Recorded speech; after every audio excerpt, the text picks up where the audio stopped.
Segundo livro de Crônicas, capítulo 1. Vamos abrir então em 2 Crônicas, lá no capítulo 1.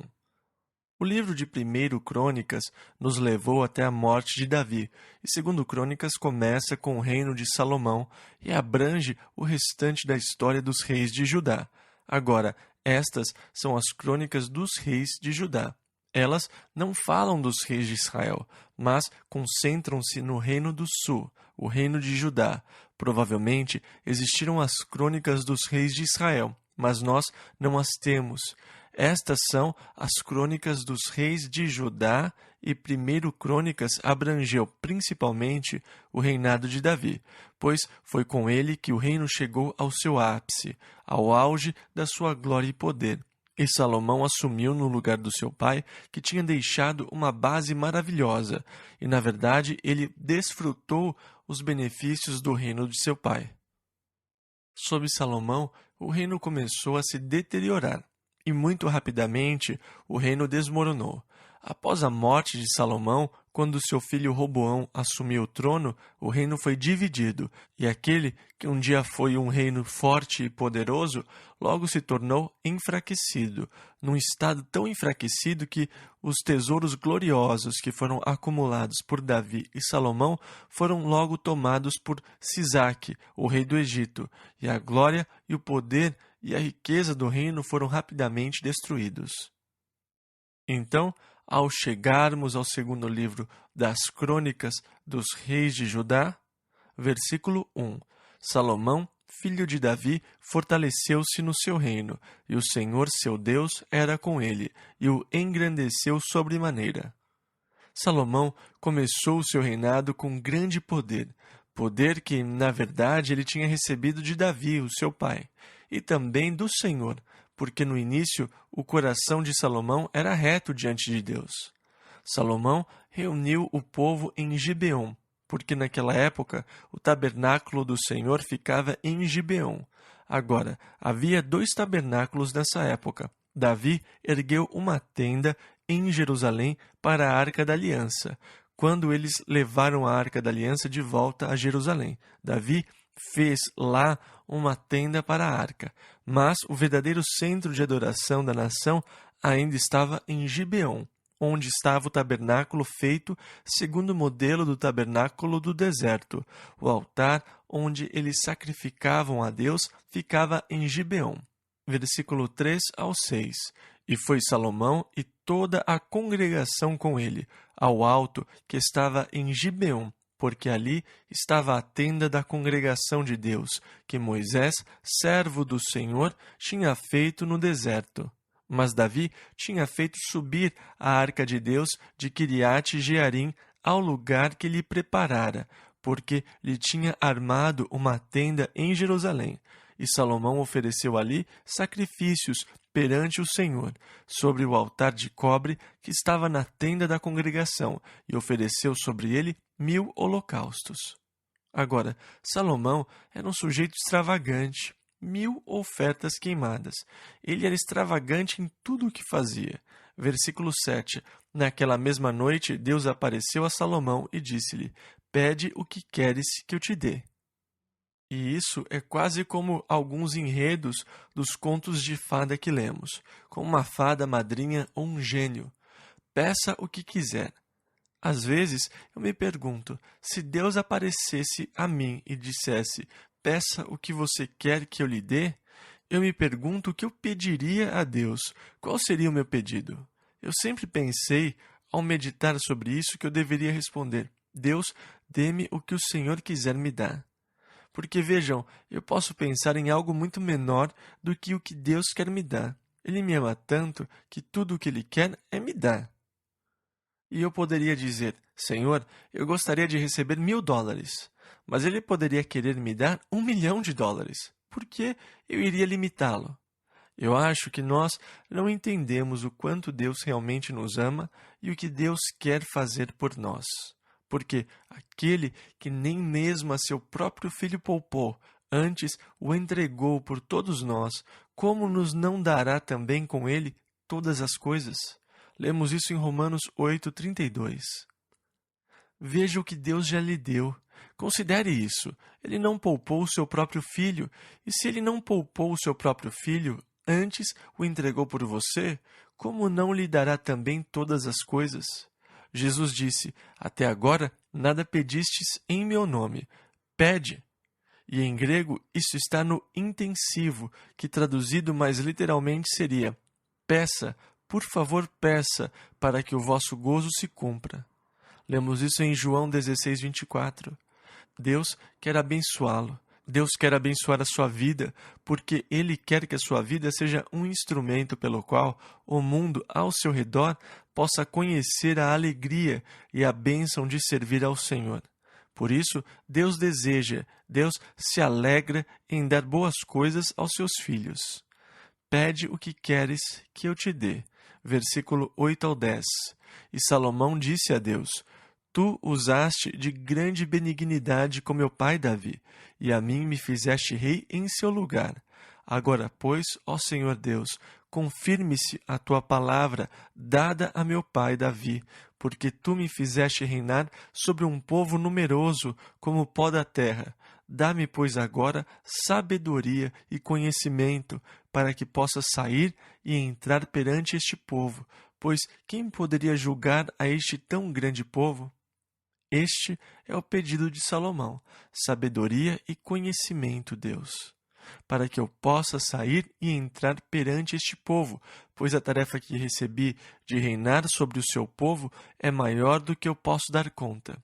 Por isso, Pai, conceda-me sabedoria e conhecimento para fazer a sua obra. Conceda-me isso, Senhor, para que eu possa fazer as coisas que o Senhor quer que eu faça. Que pedido lindo, maravilhoso! Agora, um pouco adiante, na leitura da próxima semana, nós vamos ver um profeta dirigir-se ao rei Asa e declarar: Porque, quanto ao Senhor, seus olhos passam por toda a terra para mostrar-se forte para com aqueles cujo coração é perfeito para com ele. Leremos isso em 2 Crônicas 16, versículo 9. Agora, aqui, Salomão está expressando um coração completamente devoto a Deus. Peça o que quiser, Salomão. Senhor, eu gostaria de ser famoso. Senhor, eu gostaria que os meus pés estivessem na calçada da fama. Senhor, eu gostaria de ser rico. Não. Ele disse: Senhor, o Senhor colocou uma grande e importante responsabilidade sobre mim. O Senhor me fez rei no lugar do meu pai, sobre o povo. Deus, eu preciso de sabedoria e conhecimento e saber como fazer a obra que o Senhor quer feita. Versículo 11 ao 17. Então Deus disse a Salomão: Porquanto houve isto no teu coração, e não pediste riquezas, bens ou honra, nem a morte dos que te odeiam, nem tampouco pediste muitos dias de vida, mas pediste para ti sabedoria e conhecimento, para poderes julgar a meu povo, sobre o qual te constituí rei, sabedoria e conhecimento te são dados. E te darei riquezas, bens e honra, quais não teve nenhum rei antes de ti, e nem depois de ti haverá. Assim, Salomão veio a Jerusalém, do alto que estava em Gibeon, de diante da tenda da congregação, e reinou sobre Israel. E Salomão ajuntou carros e cavaleiros, e teve 1.400 carros, e 12.000 cavaleiros, os quais pôs nas cidades dos carros, e junto ao rei em Jerusalém. E fez o rei que houvesse ouro e prata em Jerusalém como pedras, e cedros em tanta abundância como figueiras bravas que há pelas campinas. E os cavalos que tinha Salomão eram trazidos do Egito, e os mercadores do rei os recebiam em tropas, cada uma pelo seu preço, e faziam subir e sair do Egito cada carro por 600 siclos de prata, e cada cavalo por 150, e assim, por meio deles, eram para todos os reis dos heteus e para os reis da Síria. Em outras palavras, eles se tornaram comerciantes de cavalos. Eles começaram a vendê-los para as nações ao seu redor, para os heteus e assim por diante. Agora, É interessante que parece que Salomão começou a comerciar cavalos com o Egito desde cedo no seu reinado, e ao fazê-lo, ele começou a plantar as sementes da destruição, de deterioração do seu reino. Pois em Deuteronômio o Senhor deu uma lei acerca dos reis de Israel, e no capítulo 17, versículo 14, o Senhor disse a Moisés: quando entrares na terra que te dá o Senhor teu Deus, e a possuíres, e nela habitares, e disseres: porei sobre mim um rei, assim como tem todas as nações que estão em redor de mim, e então Deus relaciona as exigências para aquele que eles iriam estabelecer como rei. Mas no versículo 16, Deus diz: porém, ele não multiplicará para si cavalos, nem fará voltar o povo ao Egito para multiplicar cavalos. Agora, o que Deus tem contra cavalos? Nada. Ele os criou. Mas naqueles dias, o cavalo era uma arma importante e decisiva nas batalhas. Eles mediam a força de um exército pelo número de cavalos. Um homem sobre um cavalo tinha uma vantagem decisiva e uma carruagem era uma arma de guerra temível e terrível, como se fosse tanques contra a infantaria hoje. Então, Deus não queria que eles confiassem em cavalos. O Salmo 33, versículo 17 diz: o cavalo é vã esperança de vitória, em relação a confiar em algo, contrastando com a confiança do Senhor. Uns confiam em carros e outros em cavalos, mas nós faremos menção do nome do Senhor nosso Deus. Este é o Salmo 20, versículo 7. E muitos salmos comentam a confiança que as pessoas colocam em cavalos. Agora, o fato de Salomão ter começado a acumular esse grande número de cavalos, e por um tempo, críticos da Bíblia atacaram o relato bíblico por causa do número de cavalos que Salomão tinha, a Bíblia diz como ele edificou cidades e colocou nelas estábulos, e assim por diante. E agora, nas escavações, em muitas das cidades que Salomão fortificou, eles descobriram estábulos. Na cidade de Megido, no nível de escavação que data da época de Salomão, você pode ver os bebedouros de pedra esculpidos para a água dos cavalos, para o alimento e tudo mais. Hoje, eles estão lá e em grande número, e tudo isso comprova o relato do vasto número de cavalos que Salomão reuniu. Então, havia uma tendência para confiar no fato de você ter um certo número de cavaleiros no seu exército.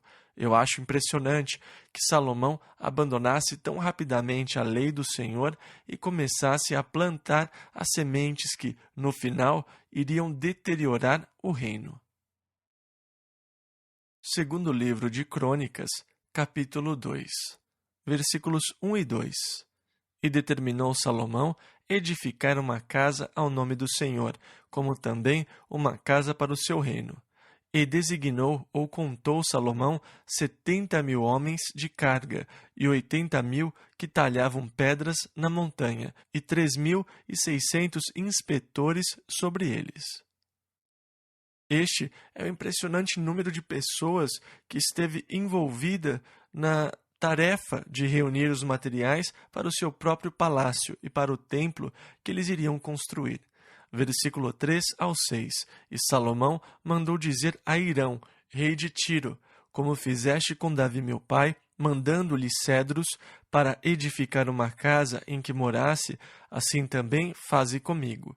Eis que estou para edificar uma casa ao nome do Senhor meu Deus, para lhe consagrar, para queimar perante ele incenso aromático, e para a apresentação contínua do pão da proposição, para os holocaustos da manhã e da tarde, nos sábados e nas luas novas, e nas festividades do Senhor nosso Deus, o que é a obrigação perpétua de Israel. E a casa que estou para edificar há de ser grande, porque o nosso Deus é maior do que todos os deuses. Porém, quem seria capaz de lhe edificar uma casa, visto que os céus e até os céus dos céus não podem conter? E quem sou eu que lhe edificasse casa, salvo para queimar incenso para ele? Em outras palavras, a ideia era: eu não vou construir uma casa para que Deus habite nela. Os céus dos céus não podem contê-lo, Portanto, eu vou construir uma casa para que nela nós possamos sacrificar diante de Deus. Muitas vezes, o homem tenta localizar Deus, mas é errado pensar em Deus como estando num lugar mais do que em outro. Você não pode confinar Deus. Os céus dos céus não podem contê-lo. Davi disse: para onde me irei do teu espírito? Ou para onde fugirei da tua face? Se subir ao céu, lá tu estás. Se fizer no inferno a minha cama, eis que tu ali também estás. Salmo 139, versículos 7 e 8. Ninguém pode fugir de Deus, assim como Deus não pode ser confinado. Mesmo assim, parece ser isso que pensamos de Deus. Senhor, nós estamos muito felizes por estarmos reunidos esta noite na Sua presença para adorá-lo. É maravilhoso estar aqui na presença de Deus essa noite. Ei, você estava na presença de Deus quando estava gritando com a sua esposa a caminho da igreja. Sabe, não é quando nós chegamos neste lugar que de repente nós estamos na presença de Deus. A presença de Deus está em todo lugar. Você não consegue fugir da presença de Deus. E é sempre errado tentar pensar em Deus como confinado a um lugar. Mesmo assim, faz parte do nosso entendimento limitado pensar em Deus como estando confinado a um lugar. Eu vou para a igreja hoje à noite para estar perto de Deus. Eu me sinto muito perto de Deus quando eu ando no bosque. Eu me sinto muito perto de Deus quando eu atravesso o deserto à noite. Eu me sinto tão perto de Deus.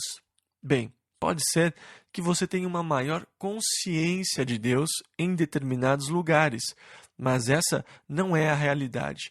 Na verdade, Deus está onde você estiver. Não é que nós precisamos entrar na presença de Deus, é que nós precisamos estar mais cientes da presença de Deus onde estivermos. Eu acho que uma das maiores necessidades da experiência cristã e na vida cristã é se tornar mais ciente da presença de Deus. E nos momentos em que menos lhe parecer, Ele está lá. Quando você se sentir o pior, Ele está lá. Quando você se sentir desolado, Ele está lá. Abandonado, Ele também está lá. Nós precisamos nos tornar mais conscientes da Sua presença. Mas essa é uma atitude do meu coração.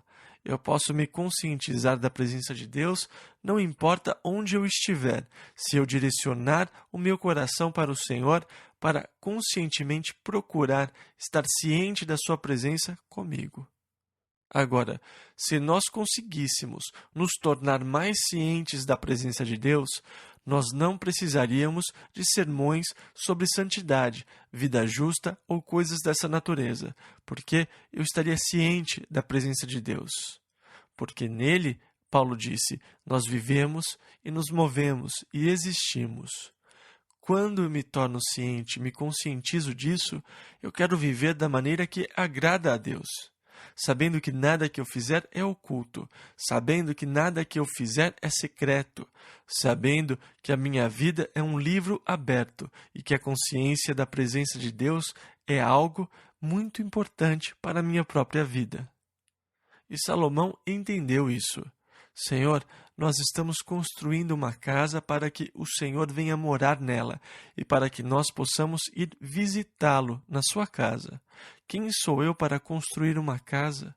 Quando ele escreveu a Irão pedindo que o cedro fosse enviado do Líbano, ele disse: eu quero construir uma casa para que possamos oferecer os nossos sacrifícios, não um lugar para Deus habitar. Os céus dos céus não podem contê-lo, mas é um lugar onde nós possamos ir para oferecer os nossos sacrifícios diante dele.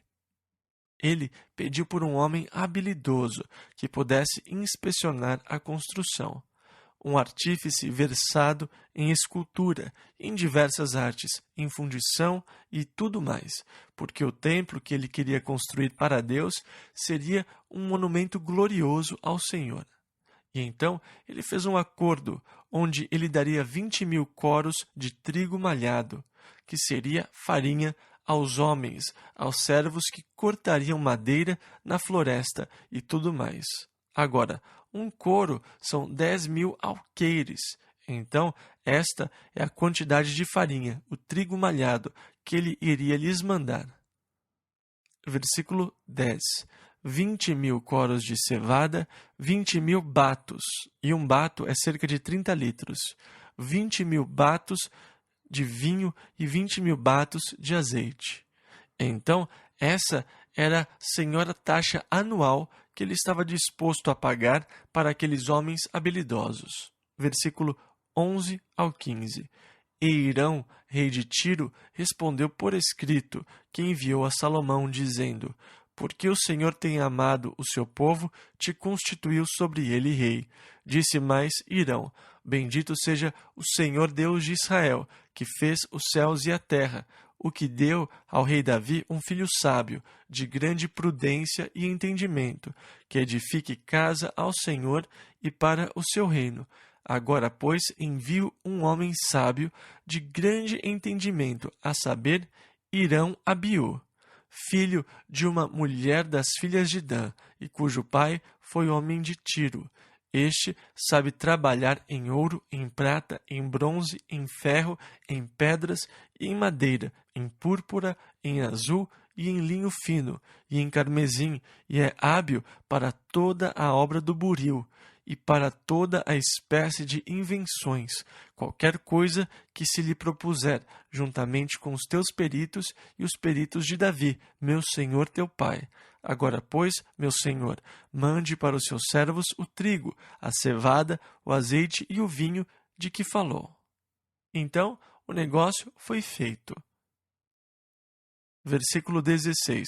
E nós cortaremos tanta madeira no Líbano, quanta houveres mister, e a traremos em jangadas pelo mar até Jope, e tu a farás subir a Jerusalém. E então eles cortariam cedros do Líbano. Eles fariam grandes jangadas com as toras dos cedros que desceriam flutuando pelo mar Mediterrâneo para o único porto em Israel na época, que era o porto de Jope. Depois de Jope, eles levariam a madeira por terra até Jerusalém, que fica a uma distância de cerca de 50 quilômetros, talvez 60. Então essa foi uma tarefa difícil, e não é de se admirar que eles tenham precisado de 70.000 homens para transportar a madeira. Segundo livro de Crônicas, capítulo 3, versículos 1 e 2. E começou Salomão a edificar a casa do Senhor em Jerusalém, no monte Moriá, onde o Senhor aparecera a Davi seu pai, no lugar que Davi tinha preparado na eira de Ornã, o Jebuseu, e começou a edificar no 2º mês, no 2º dia, no ano 4º do seu reinado. Ele começou a construção no Monte Moriá. E onde foi que nós ouvimos falar sobre o Monte Moriá antes? Se voltarmos ao livro de Gênesis, nós lemos: E provou Deus a Abraão e disse-lhe: Abraão, toma agora o teu filho, o teu único filho Isaque, e vai-te à terra de Moriá, e oferece-o ali, em holocausto, sobre a montanha que eu te direi. E então Abraão preparou o seu jumento e levantou-se. Ao 3º dia, levantou Abraão os seus olhos e viu o lugar de longe. Abraão disse a seus moços: Ficai-vos aqui, e eu e o moço iremos até ali, e, havendo adorado, tornaremos a vós. Quando estavam a caminho, Isaque falou a Abraão: Meu pai, eis aqui o fogo e a lenha, mas onde está o cordeiro? E Abraão respondeu: Deus proverá para si o cordeiro para o holocausto. Eles então caminharam e chegaram ao lugar que Deus lhe dissera, e edificou Abraão ali um altar, e pôs a lenha e amarrou a Isaque, e o deitou sobre o altar em cima da lenha. E estendeu Abraão o cutelo, mas o anjo disse: Abraão, pare. Agora que temes a Deus e não me negaste o teu filho, o teu único filho. E então Abraão olhou, e eis um carneiro de trás dele, travado pelos chifres num mato. E Abraão foi e tomou o carneiro, e o ofereceu em holocausto ao Senhor. E Abraão chamou o nome daquele lugar Jeová-Jirê, o Senhor proverá, e profetizou: No monte do Senhor se proverá.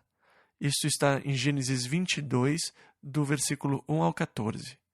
Primeiro ele disse: O Senhor proverá. Pai, onde está o sacrifício? Deus proverá para si o cordeiro. Que afirmação profética! Deus iria prover a si mesmo como sacrifício, e ele chamou o lugar de Jeová-Jirê. Depois, referindo-se à profecia, ele disse: no monte do Senhor se proverá. Então, o lugar de culto e sacrifício para a nação de Israel foi mudado de Gibeon para Jerusalém, e lá o templo foi erguido sobre o monte Moriá, o mesmo monte que Deus mostrou a Abraão e onde ele ofereceu o seu filho Isaque com uma profecia: o Senhor proverá para si o cordeiro, no monte do Senhor se proverá. Agora, o templo, na verdade, foi construído ao lado do monte Moriá, não no topo, fato interessante por si só, porque os adeptos de todas as religiões pagãs sempre construíram os seus altares e os seus lugares de culto no topo das montanhas. Se você for a Atenas, verá que no topo das montanhas estão as ruínas de templos pagãos do passado. Sempre no topo. A Acrópole fica bem no topo da montanha. Em Corinto, no topo da montanha, acima de Corinto, fica o templo de Afrodite. Então é interessante. Primeiro, o templo não foi construído no topo do Monte Moriá, mas ao lado do monte. Porque o Monte Moriá continua a ladeira acima, a partir do local do templo, e o topo do Monte Moriá, na verdade, é o Monte do Calvário, ou Gólgota. E você pode observar a topografia daquela área e verá como o Monte Moriá sobe sutilmente do Monte do Templo até o topo, onde seria o Calvário, o Gólgota. E formou-se uma caveira na escarpa por causa da escavação das pedreiras naquela parte da montanha. Se você olhar na direção da cidade de Jerusalém, pode ver onde eles lapidaram a montanha e construíram o muro da cidade sobre o leito de rocha que sobe dali, ou que subia dali na época de Abraão, e que vai até o topo. Gólgota, o lugar da caveira, onde Deus proveu a si mesmo como sacrifício, e a profecia de Abraão se cumpriu na morte de Jesus Cristo. Monte Moriá. É interessante que a Bíblia o situe para nós em todo o tempo, para que nós saibamos que Deus é capaz de unir os tipos do Velho Testamento com o seu cumprimento no Novo. Portanto, o lugar do sacrifício de Isaque foi o lugar onde Deus proveu. Salomão começou a construir o templo no Monte Moriá, na eira. Versículos 3 e 4. E estes foram os fundamentos que Salomão pôs para edificar a casa de Deus. O comprimento em côvados, segundo a primeira medida, era de 60 côvados, 27 metros, e a largura de 20 côvados, 9 metros. E o pátio que estava na frente tinha 20 côvados de comprimento, segundo a largura da casa, e a altura era de 120, e por dentro o revestiu com ouro puro. Então, era um prédio muito alto, e por dentro era todo revestido de ouro puro. Versículo 5 a 8. E a casa grande forrou com madeira de faia, e então a revestiu com ouro fino, e fez sobre ela palmas e cadeias. Também a casa adornou de pedras preciosas para ornamento, e o ouro era ouro de Parvaim. Também na casa revestiu com ouro as traves, os umbrais, as suas paredes e as suas portas, e lavrou querubins nas paredes. Fez mais a casa do lugar santíssimo, cujo comprimento, segundo a largura da casa, era de 20 côvados, e também a largura de 20 côvados, e revestiu-a de ouro fino, do peso de 600 talentos, ou cerca de 18 milhões de dólares, com a onça do ouro a 30 dólares. E hoje, com um ouro cerca de mais de 500 dólares por onça, faça as contas. E isso era só para o revestimento interno do Santo dos Santos. Então, o total do valor de todo o templo que foi construído por Salomão está avaliado em bilhões de dólares. Claro que as estimativas variam. Versículo 9 a 11. O peso dos pregos era de 50 siclos de ouro, e as câmaras cobriu de ouro. Também fez na casa do lugar santíssimo 2 querubins de obra móvel e cobriu-os de ouro. E quanto às asas dos querubins, o seu comprimento era de 20 côvados. A asa de um deles de 5 côvados, e tocava na parede da casa, e a outra asa de 5 côvados, e tocava na asa do outro querubim. Então, essa é a envergadura total do querubim. Os 2 querubins tinham 6 metros. Havia 2 querubins e as suas asas se tocavam no centro. E lembrem-se de que este é um pequeno modelo dos céus e do trono de Deus. Então, assim, eram os querubins ao redor do trono de Deus que João viu no livro de Apocalipse e que Ezequiel viu. Versículo 14. Também fez o véu de azul, púrpura, carmesim e linho fino, e pôs sobre ele querubins. Eles bordaram querubins no véu do templo. Versículo 15. Fez também diante da casa 2 colunas de 35 côvados de altura. Isso seria cerca de 14 a 15 metros de altura. Versículo 15 ao 17. E o capitel que estava sobre cada uma era de 5 côvados, 2 metros e 30. Também fez cadeias no oráculo e as pôs sobre as cabeças das colunas. Fez também 100 romãs, as quais pôs entre as cadeias, e levantou as colunas diante do templo, uma à direita e outra à esquerda, e chamou o nome da que estava à direita Jaquim, e o nome da que estava à esquerda Boaz. Segundo livro de Crônicas, capítulo 4. Versículo 1. Também fez um altar de metal de 20 côvados, 9 metros de comprimento, de 20 côvados, 9 metros de largura, e de 10 côvados, 4 metros e meio de altura. O altar de metal, de cobre, era para a oferta dos sacrifícios. Versículo 2. Fez também o mar de fundição. Eles fundiram uma enorme banheira para os sacerdotes se lavarem. Versículo 2 ao 4. De 10 côvados, de uma borda até a outra, redondo, e de 5 côvados, 2 metros e 30 de altura. Cingia-o ao redor um cordão de 30 côvados, 14 metros, e por baixo dele havia figura de bois. 3 que olhavam para o norte, 3 que olhavam para o ocidente, 3 que olhavam para o sul e 3 que olhavam para o oriente, todos voltados para fora, com a enorme banheira de cobre sobre eles. Versículo 5. E tinha 1 palmo de grossura. Tente imaginar. Nela cabiam cerca de 91 mil litros de água.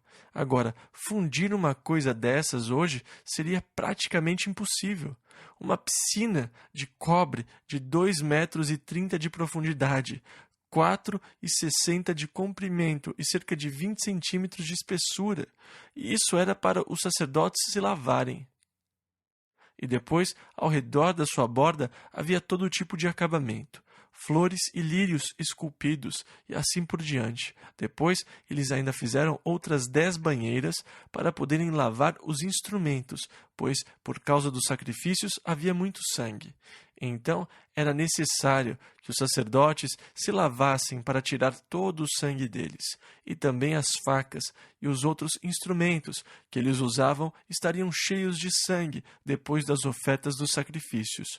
Então fizeram 10 banheiras para lavar os diversos instrumentos e a grande piscina para os sacerdotes se lavarem. Versículo 7 ao 18. Fez também 10 castiçais de ouro. Também fez 10 mesas e pô-las no templo, 5 à direita e 5 à esquerda. Também fez 100 bacias de ouro. Fez mais o pátio dos sacerdotes e o grande átrio, como também as portas para o pátio, as quais revestiu de cobre, e pôs o mar, a grande banheira, ao lado direito, para o lado do oriente, na direção do sul. Também Hirão fez as caldeiras, as pás e as bacias. Assim acabou Hirão de fazer a obra que fazia para o rei Salomão, na casa de Deus. As 2 colunas, os globos e os 2 capitéis sobre as cabeças das colunas, e as 2 redes para cobrir os 2 globos dos capitéis que estavam sobre a cabeça das colunas, e as 400 romãs, e assim por diante. Também fez as bases, e as pias pôs sobre as bases, o mar e os 12 bois debaixo dele. E fez Salomão todos estes objetos em grande abundância. Eles foram fundidos na planície do Rio Jordão, no terreno argiloso que havia lá, e depois foram levados até Jerusalém. Versículo 20 ao 22. E os castiçais com as suas lâmpadas de ouro finíssimo, e as flores, as lâmpadas e os espevitadores eram de ouro, do mais finíssimo ouro, como também os apagadores, as bacias, as colheres e os incensários de ouro finíssimo. Segundo livro das Crônicas, capítulo 5, versículo 1 e 3. Assim se acabou toda a obra que Salomão fez para a casa do Senhor. Então trouxe Salomão as coisas que seu pai Davi havia consagrado, a prata, o ouro e todos os objetos, e pô-los entre os tesouros da casa de Deus. Então Salomão congregou em Jerusalém os anciãos de Israel e todos os chefes das tribos, os chefes dos pais entre os filhos de Israel, para fazerem subir a arca da aliança do Senhor da cidade de Davi, que é Sião, e todos os homens de Israel se congregaram ao rei na ocasião da festa, que foi no 7º mês. O que seria, então, a festa das trombetas? Versículo 4 ao 10. E vieram todos os anciãos de Israel, e os levitas levantaram a arca, e fizeram subir a arca, e a tenda da congregação, com todos os objetos sagrados que estavam na tenda. Os sacerdotes e os levitas os fizeram subir. E então o rei Salomão e toda a congregação de Israel, que se tinha reunido com ele diante da arca, sacrificaram carneiros e bois, que não se podiam contar nem numerar, por causa da sua abundância.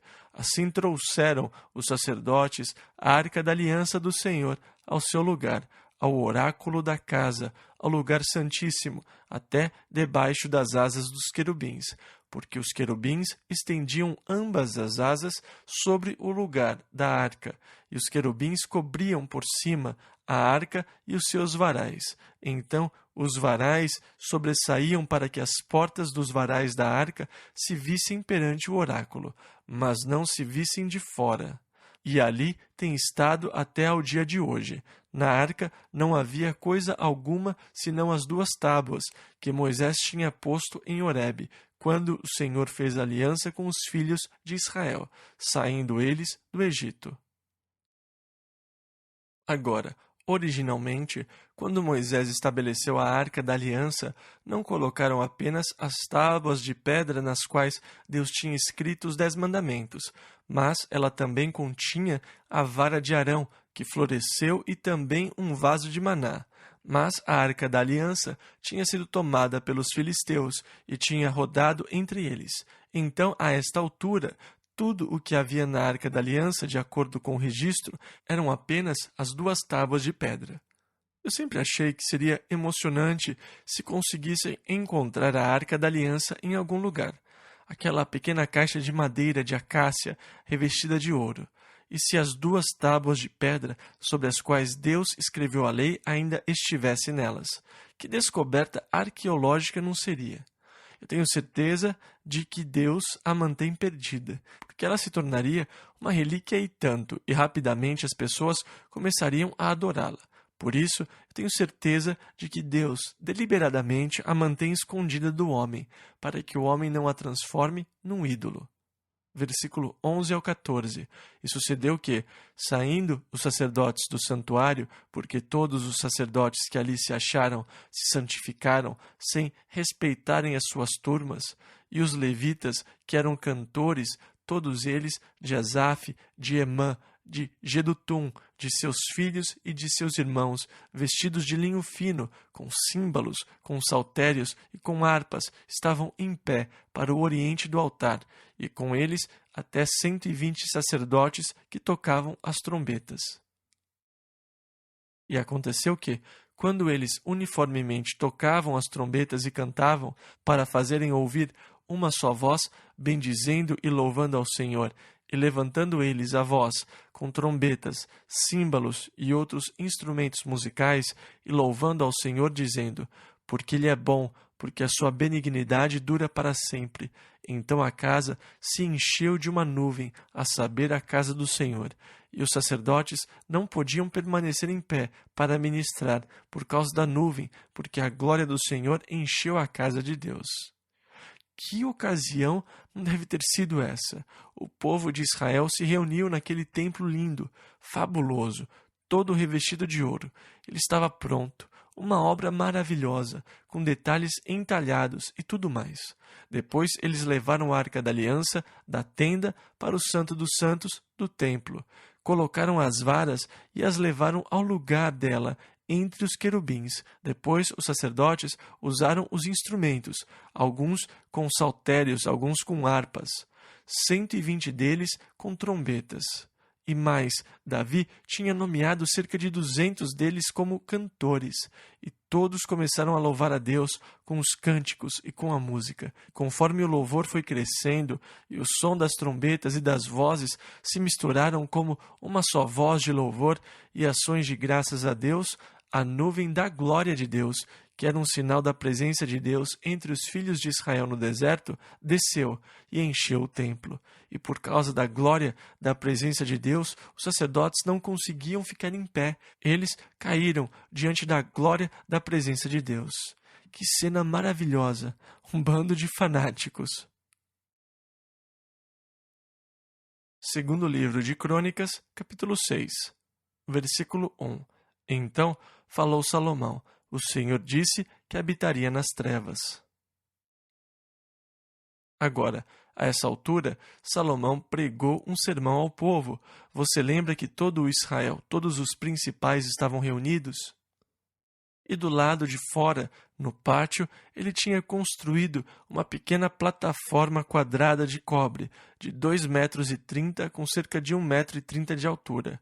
Então, ele ficou em pé sobre essa pequena plataforma para que pudesse dirigir a toda a congregação de Israel. E a mensagem foi sobre a fidelidade de Deus. E o próprio fato de que o templo estava ali, pronto e edificado, testificava sobre a fidelidade da promessa de Deus. Versículo 7 ao 9. Também Davi, meu pai, teve no seu coração o edificar uma casa ao nome do Senhor Deus de Israel. Porém, o Senhor disse a Davi, meu pai: porquanto tiveste no teu coração o edificar uma casa ao meu nome, bem fizeste de ter isto no teu coração. Contudo, tu não edificarás a casa. Agora, eu acho isso muito interessante. Deus disse: Davi, você fez bem ao ter isso no seu coração. Isso é bom, isso é ótimo. E Deus reconhece o desejo do coração do homem. Agora, é interessante porque muitas pessoas têm um coração sincero para ofertar, mas elas não têm nada para dar. Como o desejo de ofertar estava no seu coração, Deus o considera. Algumas pessoas têm muito o que dar a Deus, mas elas não têm isso nos seus corações. Deus não o considera. Deus está interessado no seu coração. O que está no seu coração para se fazer por Deus? Bem, nem sempre você será capaz de realizar o desejo que está no seu coração. Mas Deus leva em conta o fato de que você tem no seu coração o desejo de fazer algo para o Senhor. Agora, muitos de vocês têm no coração o desejo de servir a Deus de alguma forma. Você deseja estar no ministério. E como servir ao Senhor é um desejo do seu coração, Deus considera o seu desejo. Isso é bom.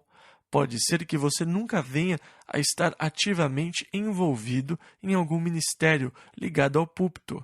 Eu não acredito que você jamais estará envolvido no ministério. Eu acredito que todos nós temos um ministério e alguns de nós temos a infelicidade de ter um ministério ligado ao púlpito. Eu realmente acho que as recompensas dos ministérios que são realizados, mais ou menos em secreto ou de maneira discreta, são maiores do que as de ministérios públicos, onde você recebe muitas opiniões do próprio ministério. É interessante que muitos oram para que Deus lhes dê algum tipo de ministério ligado ao púlpito ou público, e por anos eu orei para que Deus me desse um ministério mais discreto. Por anos eu orei para que Deus me ajudasse e me chamasse para ser um homem de negócios cristão. Eu queria provar que você pode ser um entusiasta por Jesus Cristo e estar envolvido em negócios. Eu já ouvi pessoas dizerem: é muito difícil ser homem de negócios e ser cristão. Eu não acredito. Eu sempre quis que Deus me chamasse para ser homem de negócios, para que eu pudesse provar que você pode ser um cristão entusiasta e totalmente entregue e trabalhar no mundo dos negócios. O que você deseja no seu coração para fazer para Deus? Deus conhece o seu coração e não apenas isso, Ele o considera. E quando no final Deus medir o que é feito, todos nós iremos nos apresentar em pé, diante do trono de julgamento de Cristo, para recebermos a recompensa pelas coisas que fizemos, sejam boas ou más, e todas as nossas obras serão julgadas pelo fogo. Em 1 aos Coríntios, capítulo 3, versículo 13, nós lemos: "E o fogo provará qual seja a obra de cada um.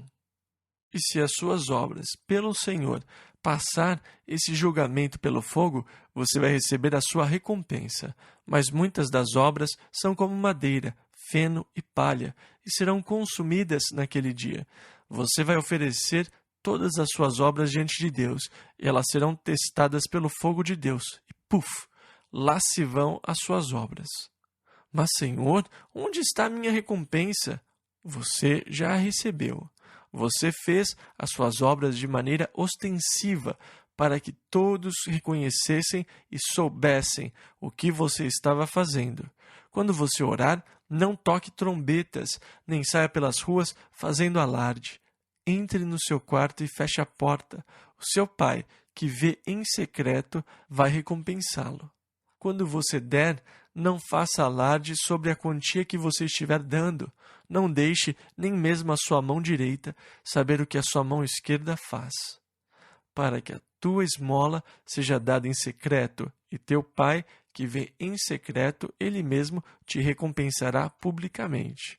Lemos isso em Mateus 6,24. Quando você jejuar, não faça alarde sobre o seu jejum, andando com a cara abatida e parecendo faminto para que todos saibam que você está jejuando. Mas se lave e unja o seu rosto. Pareça feliz, e o seu pai, que vem em secreto, recompensará você. As suas obras serão testadas. Qual foi a motivação? Eu estava querendo aparecer para as pessoas? Eu estava querendo ouvir das pessoas? Ou eu estava querendo alimentar as minhas necessidades egoístas? Nesse caso, essas obras vão subir como fumaça quando passarem pelo fogo que as irá julgar. E eu vou perder a recompensa por qualquer obra que eu tenha feito por vanglória, por vaidade. Deus vai julgar as coisas do coração. Qual foi a motivação? E é por isso que é tão importante que nós nos motivemos pelo amor constrangedor de Jesus Cristo. Como Paulo disse na sua segunda carta aos Coríntios, no capítulo 5, versículo 14, o amor de Cristo nos constrange, julgando nós assim, que se um morreu por todos, logo todos morreram. E é importante que eu leve a mensagem de vida aos que estão mortos. E há uma pressão sobre mim. Ai de mim se eu não pregar o Evangelho de Jesus Cristo, aquele fogo aqui dentro. Faça a obra de Deus com grande compaixão, porque eu mesmo poderia desejar ser anátema de Cristo, por amor de meus irmãos, que são meus parentes segundo a carne. Lemos isso em Romanos 9, versículo 3. Então, o desejo de edificar uma casa para Deus estava no coração de meu pai, Davi. E o Senhor disse: o desejo que estava no seu coração era bom, mas você não pode fazê-lo. Eu vou considerá-lo, mas Davi, você não poderá fazê-lo.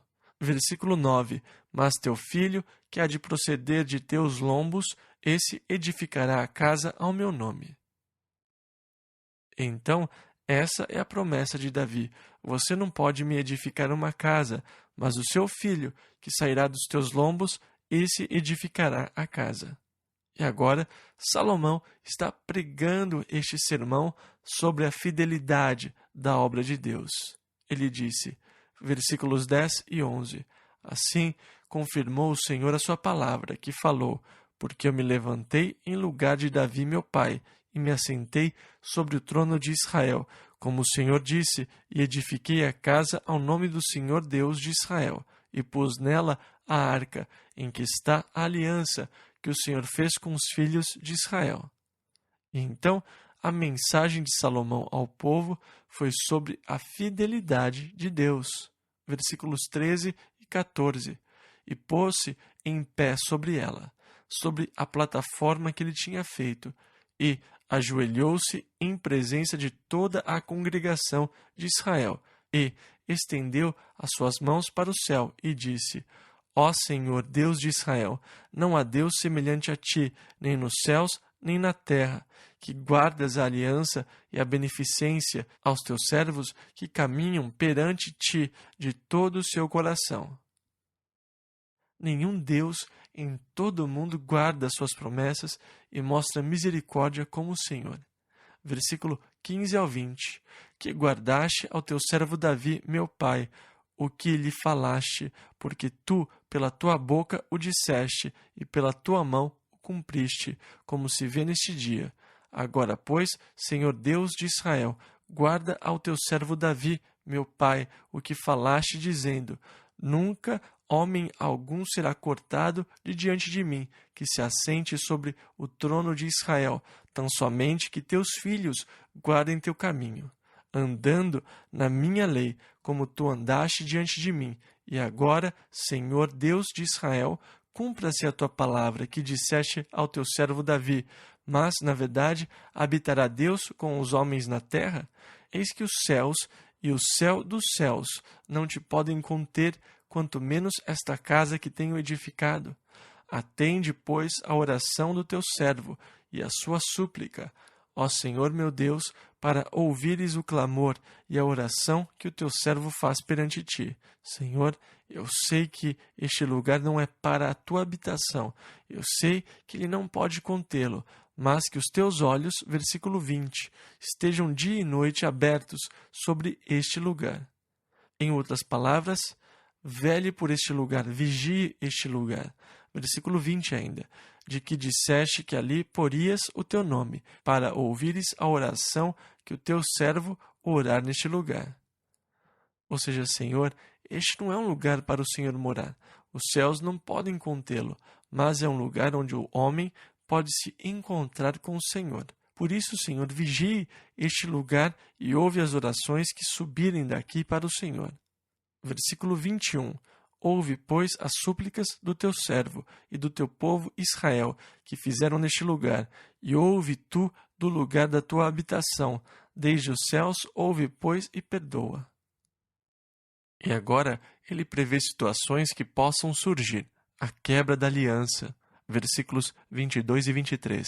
Quando alguém pecar contra o seu próximo, ele impuser juramento de maldição, fazendo-o jurar, e o juramento de maldição vier perante o teu altar, nesta casa, ouve tu, então, desde os céus, e age e julga a teus servos, condenando ao ímpio, retribuindo o seu proceder sobre a sua cabeça, e justificando ao justo, dando-lhe segundo a sua justiça.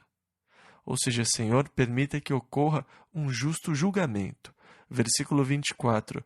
Quando também o teu povo Israel for ferido diante do inimigo por ter pecado contra ti, ele agora prevê coisas que iriam acontecer à nação por pecarem contra Deus. A primeira coisa que ele vê é que eles seriam feridos diante dos seus inimigos.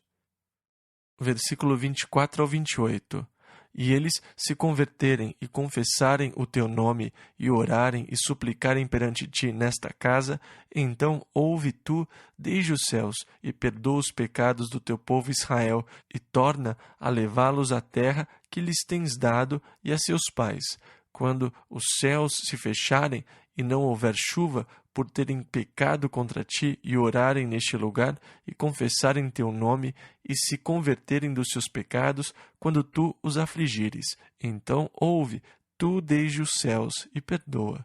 Quando houver fome na terra, quando houver peste, quando houver queima de seara, ou ferrugem, gafanhotos ou lagarta, cercando-a algum dos seus inimigos nas terras das suas portas, ou quando houver qualquer praga ou qualquer enfermidade.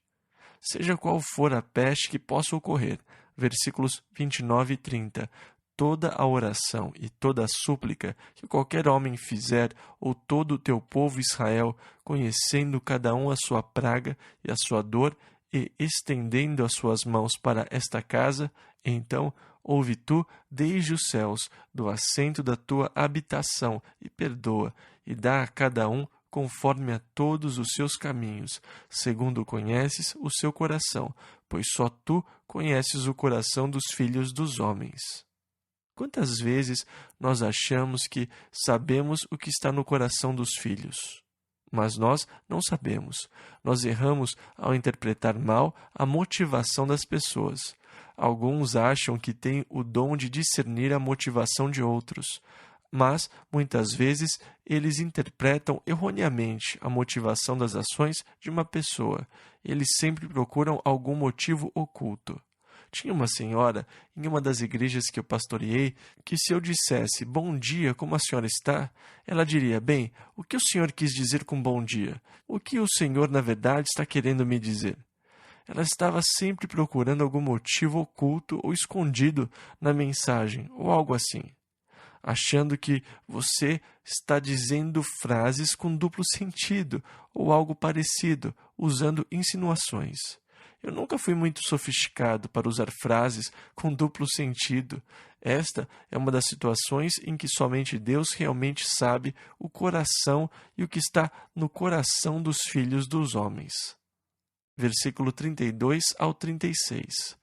Assim também ao estrangeiro, vindo eles e orando nesta casa, então ouve tu desde os céus, do assento da tua habitação, quando o teu povo sair à guerra contra os seus inimigos, pelo caminho que os enviares, e orarem a ti para o lado dessa cidade, ouve então desde os céus a sua oração e a sua súplica, e faze-lhes justiça, quando pecarem contra ti.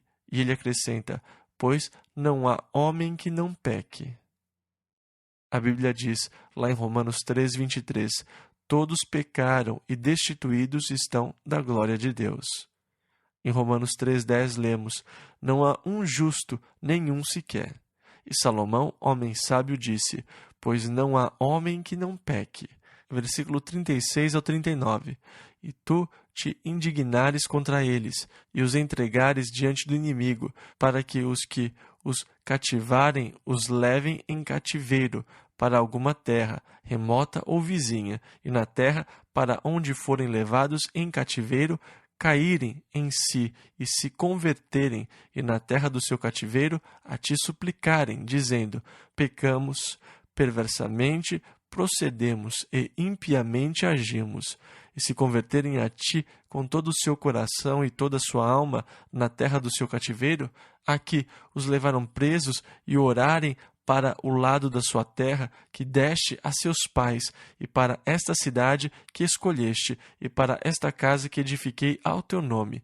Ouve então desde os céus, do assento da tua habitação, a sua oração e as suas súplicas, e executa o seu direito, e perdoa ao teu povo que houver pecado contra ti.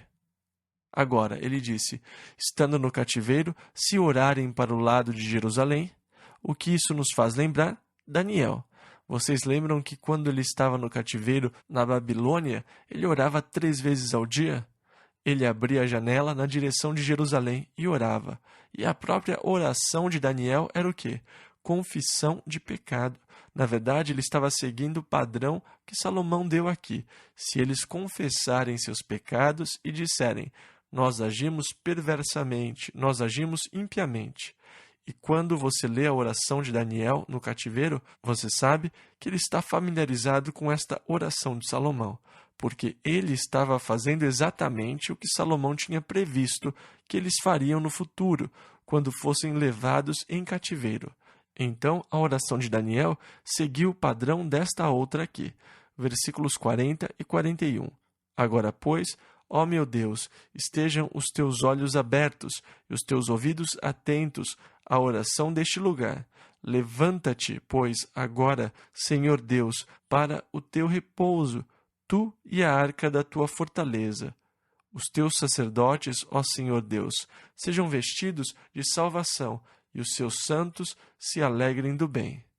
Que cena maravilhosa, né? Os sacerdotes vestidos de salvação, os santos de Deus, alegrando-se na bondade de Deus. Versículo 42. Ó Senhor Deus, não faças vir o rosto do teu ungido. Lembra-te das misericórdias de Davi, teu servo. Segundo livro de Crônicas, capítulo 7.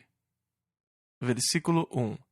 E acabando Salomão de orar, desceu o fogo do céu e consumiu o holocausto e os sacrifícios, e a glória do Senhor encheu a casa. Isto lembra a dedicação do tabernáculo no deserto, quando o fogo de Deus desceu e acendeu as brasas sobre o altar e consumiu os sacrifícios. E a glória de Deus encheu o tabernáculo no deserto. E agora a mesma coisa acontece quando a glória de Deus enche o templo. Versículo 2 ao 5. E os sacerdotes não podiam entrar na casa do Senhor, porque a glória do Senhor tinha enchido a casa do Senhor. E todos os filhos de Israel, vendo descer o fogo e a glória do Senhor sobre a casa, encurvaram-se com o rosto em terra sobre o pavimento, e adoraram e louvaram ao Senhor, dizendo: porque Ele é bom, porque a sua benignidade dura para sempre. E o rei e todo o povo ofereciam sacrifícios perante o Senhor. E o rei Salomão ofereceu sacrifícios de bois, 22.000, e de ovelhas, 120.000. E o rei e todo o povo consagraram a casa de Deus. Eles tiveram um senhor churrasco. Versículos 6 e 7. E os sacerdotes serviam em seus ofícios, como também os levitas, com os instrumentos musicais do Senhor que o rei Davi tinha feito, para louvarem ao Senhor, porque a sua benignidade dura para sempre, quando Davi o louvava pelo ministério deles. E os sacerdotes tocavam as trombetas diante deles, e todo o Israel estava em pé. E Salomão santificou o meio do átrio, que estava diante da casa do Senhor, porquanto ali tinha ele oferecido os holocaustos e a gordura dos sacrifícios pacíficos, porque no altar de metal que Salomão tinha feito não podia caber o holocausto e a oferta de alimentos e a gordura. Eles separaram um lugar do lado de fora para os sacrifícios. Versículo 8 ao 10. E assim, naquele mesmo tempo, celebrou Salomão a festa por 7 dias, e todo o Israel com ele, uma grande congregação. E no dia 8º realizaram uma assembléia solene, porque 7 dias celebraram a consagração do altar, e 7 dias a festa, e no dia 23º do 7º mês despediu o povo para suas tendas, alegres e de bom ânimo, pelo bem que o Senhor tinha feito a Davi e a Salomão e a seu povo Israel. É assim que o povo deveria deixar a reunião, alegres e de bom ânimo por causa da bondade de Deus. Versículos 11 ao 12. Assim Salomão acabou a casa do Senhor e a casa do rei, e tudo quanto Salomão intentou fazer na casa do Senhor e na sua casa prosperamente o efetuou, e o Senhor apareceu. Depois que a celebração e tudo mais terminou, o Senhor apareceu. Versículo 12 ao 14. De noite a Salomão, e disse-lhe: ouvi a tua oração, e escolhi para mim este lugar para a casa de sacrifício. Se eu fechar os céus e não houver chuva, ou se ordenar os gafanhotos que consumam a terra, ou se enviar a peste entre o meu povo, e se o meu povo, que se chama pelo meu nome, se humilhar e orar e buscar a minha face, e se converter dos seus maus caminhos, então eu ouvirei dos céus e perdoarei os seus pecados e sararei a sua terra. A promessa de Deus é uma resposta à oração de Salomão. Salomão previu as calamidades que poderiam cair sobre a nação por causa do seu pecado contra Deus. E se o povo voltar, se arrepender e orar, ouve tu do lugar da tua habitação desde os céus.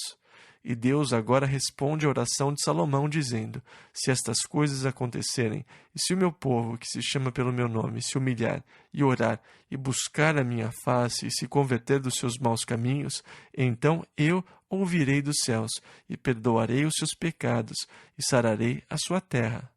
Eu acredito que esta passagem hoje talvez seja uma das passagens bíblicas mais importantes a serem levadas ao povo do nosso país.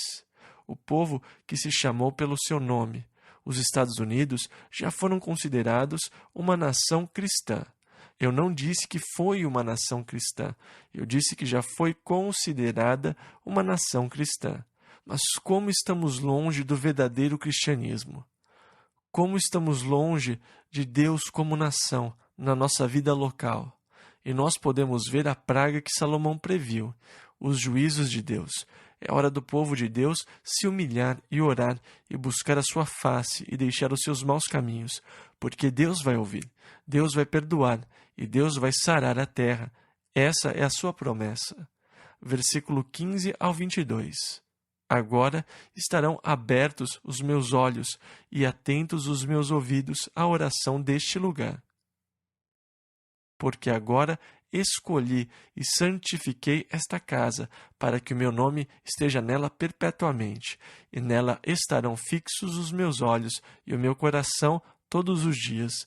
E quanto a ti, se andares diante de mim como andou Davi teu pai, e fizeres conforme a tudo o que te ordenei, e guardares os meus estatutos e os meus juízos, também confirmarei o trono do teu reino, conforme a aliança que fiz com Davi, teu pai, dizendo: não te faltará sucessor que domine em Israel. Porém, se vós vos desviardes e deixardes os meus estatutos e os meus mandamentos que vos tenho proposto, e fordes e servirdes a outros deuses, e vos prostrardes a eles, então os arrancarei da minha terra que lhes dei, e lançarei da minha presença esta casa que consagrei ao meu nome, e farei com que seja por provérbio e motejo entre todos os povos.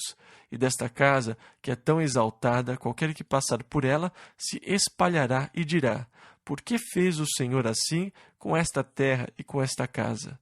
E dirão: porque deixaram ao Senhor Deus de seus pais, que os tirou da terra do Egito, e se deram a outros deuses, e se prostraram a eles, e os serviram. Por isso ele trouxe sobre eles todo este mal. Agora, Deus está advertindo Salomão.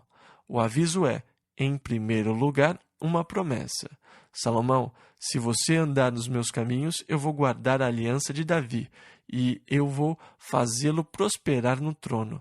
Mas se você me abandonar, Salomão, eu também vou abandoná-lo. Você será cortado e as calamidades vão acontecer. Esta linda casa que você edificou será arruinada. Vão perguntar: como é que Deus permitiu que tal desolação ocorresse? E vão dizer: é porque eles abandonaram Deus. E muitas vezes, quando Deus nos avisa de alguma coisa, sobre algum possível perigo, nós dizemos: vamos lá, tudo bem, eu nunca vou ter trabalho nessa área, Senhor. Pode economizar o seu fôlego. Senhor, eu jamais o abandonaria. Mas o Senhor adverte Salomão sobre abandoná-lo. Eu aprendi a dar ouvidos a cada aviso que Deus dá, porque eu descobri que eu nunca caí sem que Deus tivesse me avisado antes. E muitas vezes, quando eu recebi o aviso, eu achava que tinha sido totalmente desnecessário. Eu penso, essa é uma área onde eu nunca vou cair nem tropeçar. Mas é interessante que nas Escrituras, Deus parece avisar o povo de todas as coisas que mais tarde se tornariam uma pedra de tropeço. Sobre todas as coisas que mais tarde aconteceram. E aqui está Salomão. Ele acabou de ter uma experiência gloriosa da demonstração do poder de Deus. O fogo de Deus acendeu o altar e o sacrifício. A glória de Deus encheu a casa. A nuvem de Deus desceu e ele teve uma experiência gloriosa. E Deus está dizendo: Salomão, não me abandone. Eu tenho certeza que, no seu coração, Salomão estava dizendo: Deus, eu jamais o abandonaria. Eu jamais poderia adorar outro Deus como o Senhor, que guarda as alianças e que mostra misericórdia. Senhor, eu jamais iria abandoná-lo. Mas o que aconteceu com Salomão? Ele abandonou o Senhor e começou a adorar e a servir outros deuses. Triste. Exatamente o que Deus avisou que não fizesse foi o que ele fez. E isso sempre acontece. Por isso, nós precisamos dar ouvidos a cada aviso que Deus nos dá. Segundo livro de Crônicas, capítulo 8, versículo 1. E sucedeu ao fim de 20 anos, nos quais Salomão edificou a casa do Senhor e a sua própria casa. Ele levou 7 anos para edificar a casa do Senhor e 13 anos para edificar o seu próprio palácio. Versículo 2. Que Salomão edificou as cidades que Hirão lhe tinha dado e fez habitar nelas os filhos de Israel. E nós temos os nomes de algumas das cidades onde ele tinha provisões e onde ele tinha construído fortalezas, e algumas das cidades que ele tinha fortificado. E no versículo 11, nós lemos: E Salomão fez subir a filha de Faraó da cidade de Davi para a casa que lhe tinha edificado, porque disse: Minha mulher não morará na casa de Davi, rei de Israel, porquanto santos são os lugares nos quais entrou a arca do Senhor. Então ele percebeu que ela não era tão pura nem santa e construiu outro lugar para ela, para que ela não habitasse em Jerusalém. Agora, ele deveria saber que se ele tem que construir um lugar separado para ela, porque ela não é digna de morar em lugares santos, ela não era o tipo de mulher para ele, então. Versículo 12 ao 18. Então Salomão ofereceu holocaustos ao Senhor sobre o altar do Senhor, que tinha edificado diante do pórtico, e isto segundo a ordem de cada dia, fazendo ofertas conforme o mandamento de Moisés, nos sábados e nas luas novas, e nas solenidades, 3 vezes no ano, na festa dos pães ázimos, na festa das semanas e na festa das tendas. Também, conforme a ordem de Davi, seu pai, designou as turmas dos sacerdotes para seus ministérios, e não se desviaram do mandado do rei aos sacerdotes e levitas, em negócio nenhum, nem cerca dos tesouros. Assim se preparou toda a obra de Salomão, desde o dia da fundação da casa do Senhor até se acabar, e assim se concluiu a casa do Senhor. Então foi Salomão a Ezion-Geber, e a Elote, a praia do mar, na terra de Edom, e enviou-lhe Hirão por meio de seus servos, navios e servos práticos do mar.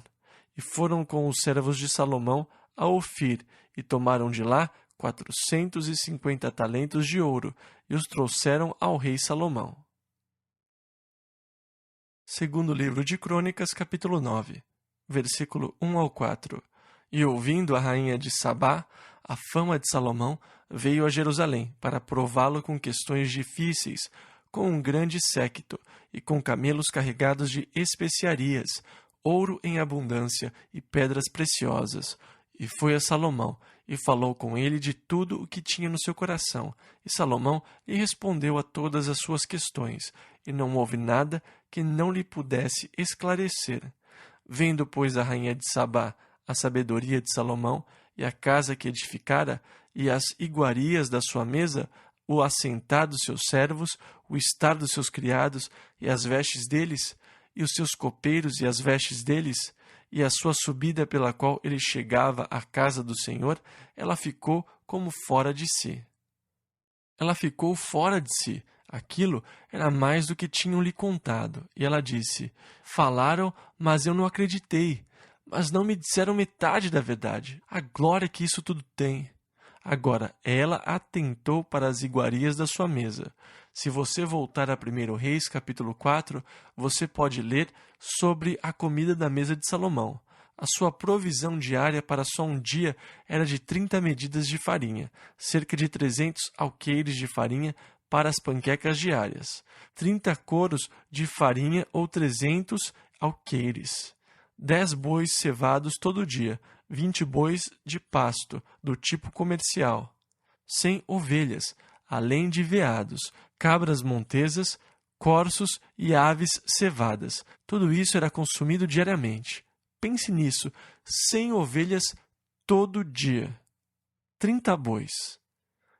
E então, quando a rainha de Sabá viu tudo isso, e como seus servos se vestiam, e como os copeiros se comportavam, e como ele subia ao templo de Deus e tudo mais, foi demais para ela. Versículos 5 a 8. Então disse ao rei: era verdade a palavra que ouvi na minha terra acerca dos teus feitos e da tua sabedoria. Porém, não cria naquelas palavras, até que vim, e meus olhos o viram, e eis que não me disseram a metade da grandeza da sua sabedoria. Sobrepujaste a fama que ouvi. Bem-aventurado os teus homens, e bem-aventurados estes teus servos, que estão sempre diante de ti, e ouvem a tua sabedoria. Bendito seja o Senhor teu Deus, que se agradou de ti, para te colocar no seu trono como rei para o Senhor teu Deus. Porque teu Deus ama a Israel, para estabelecê-lo perpetuamente. Por isso te constituiu rei sobre eles, para fazeres juízo e justiça. Agora, em primeiro lugar, ela abençoa os servos dele. Bem-aventurados estes teus servos, que estão sempre diante de ti, e ouvem a tua sabedoria. Ele conversava sobre todo tipo de assunto, flores, arbustos, animais, e ele escreveu livros sobre esses assuntos. Por isso ela diz: felizes estes teus servos, que estão sempre diante de ti, e ouvem a tua sabedoria. E bendito seja o Senhor teu Deus, que se agradou de ti para colocar no seu trono. Versículos 9 e 10. E deu ao rei 120 talentos de ouro, especiarias em grande abundância e pedras preciosas. E também os servos de Irão e os servos de Salomão, que de Ofir tinham trazido ouro, trouxeram madeira de algumins e pedras preciosas. E ela voltou para sua terra com tudo o que desejava. Tudo o que ela pediu, Salomão lhe deu. Versículo 13. E o peso do ouro que vinha em um ano a Salomão era de 666 talentos de ouro. São números muito interessantes estes. Versículo 14 ao 31. Afora o que os negociantes e mercadores traziam, também todos os reis da Arábia e os governadores da mesma terra traziam a Salomão ouro e prata. Também fez o rei Salomão 200 paveses de ouro batido. Para cada pavês destinou 600 siclos de ouro batido, como também 300 escudos de ouro batido. Para cada escudo destinou 300 siclos de ouro. E Salomão os pôs na casa do bosque do Líbano. Fez mais o rei um grande trono de marfim, e o revestiu de ouro puro. E o trono tinha 6 degraus, e um estrado de ouro, que eram ligados ao trono, e encostos de ambos os lados do lugar do assento, e 2 leões estavam juntos aos encostos, e 12 leões estavam ali de ambos os lados, sobre os 6 degraus. Outro tal não se fez em nenhum reino. Também todas as taças do rei Salomão eram de ouro, e todos os vasos da casa do bosque do Líbano de ouro puro. A prata reputava-se por nada nos dias de Salomão, porque indo os navios do rei com os servos de Irão e Tarsis, voltavam os navios de Tarsis uma vez em 3 anos, e traziam ouro e prata, marfim, búzios e pavões. Assim excedeu o rei Salomão a todos os reis da terra, em riquezas e sabedoria. E todos os reis da terra buscavam a presença de Salomão, para ouvirem a sabedoria que Deus tinha posto no seu coração. E cada um trazia o seu presente, vasos de prata e vasos de ouro, e roupas, armaduras, especiarias. Cavalos e mulas, assim faziam de ano em ano. Teve também Salomão 4.000 estrebarias para os cavalos de seus carros, e 12.000 cavaleiros, e colocou-os nas cidades dos carros, e junto ao rei em Jerusalém.